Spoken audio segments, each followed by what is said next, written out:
I'm Janet Brown, and I'm a native Houstonian. Met Mike at Baptist Church in Clear Lake. He always helped me out there when I was helping with Children's Church. Started going to Williams Trace, and we knew it was a special church. We were young and just became parents. Lo and behold, Elizabeth was graduating from college. Seemed like only a blink of the eye.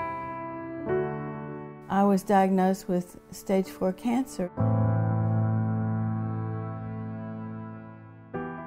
Numbers don't mean anything to me, so I didn't really understand. I just said, well, what do we need to do? And the doctors just blinked their eyes and went right into what we were going to do, and I didn't want to know what the prognosis was or anything. We could do what we could do, and God would help us through it. We had support right from the very beginning. My daughter and I were meeting with the physician that did the first surgery that she had. In that meeting, we were told, hey, he got the colon cancer out. She would probably have to have some cleanup for that. But she had a tumor on her liver that was inoperable. My daughter, I remember her saying, well, can't we just give her a liver transplant? And he said, well, it's not that easy. Elizabeth said, well, what are we going to do? And I said, Elizabeth, we'll pray about it. But what we're going to do is help your mom do everything that she needs to do and make sure that we surround her with a positive attitude to get through whatever we have to go through. I don't know what it'll be, but we'll get through it. And so she was pretty teary, and when we came out of the room, well, right there were two of the ladies from our Sunday school class. Overwhelming, the response and the love and the care that we got from our church family. I hadn't ever thought of it as a family before, but a church family is family. I hadn't expected so much care and love, and I don't know how we would have gotten through it all without their help. We had members of the church that had experienced cancer come and pray with us and visit, but they also started bringing food. They had specific dietary restrictions that I had to follow. We didn't have to worry about all the details. They knew the details.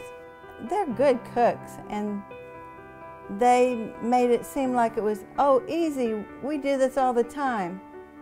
It wasn't just bringing food. It made me relax and know I was cared for and sharing God's love for me and everything. It was just really very special time.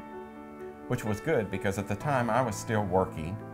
Janet's chemo was 3.5 days a week. And so we had members of our class that would come sit with her sometimes when she was over at the infusion center.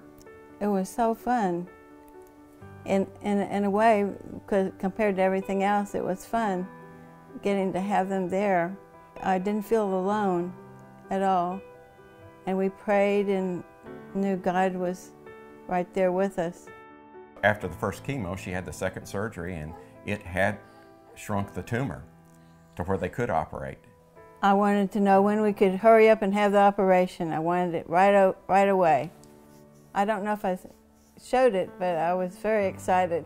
When they came out of that surgery and they said, we've got it, and we got it all out, but it's going to be a long road still. After her second surgery, I retired. The doctors let us know that this chemo was going to be one where there was going to be a race. And the race was, would it kill the cancer or would it kill her? There were days that I didn't get out of bed. Janet had to be hospitalized a couple times during that due to dehydration.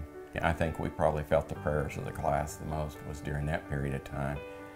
We can't imagine what people do to be able to get through this without having their church family to be there to support them and encourage them and pray for them. I had 2 shopping bags full of cards by the end of the procedures, and I used to read them over and over. This church really can stand in the gap, and God uses that so much. It was just, I couldn't believe it. It was just so wonderful. Chemo, though, was very difficult.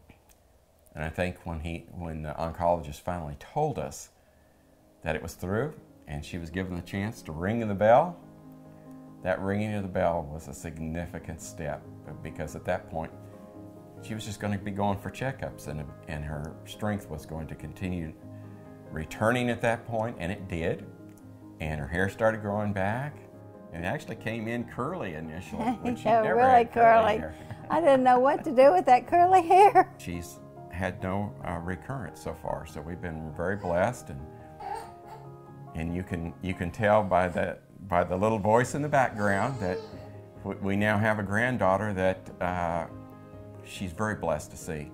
We are so grateful and so thankful to the church and the church family as we have come to know all of you. Sometimes we didn't even have to ask. People just knew. They just stepped right up and took care of us. Sugar Land Baptist, but it meant so much to us. We'll never be able to do enough for other people. God worked everything out, medical staff and friends and family. We were just really blessed.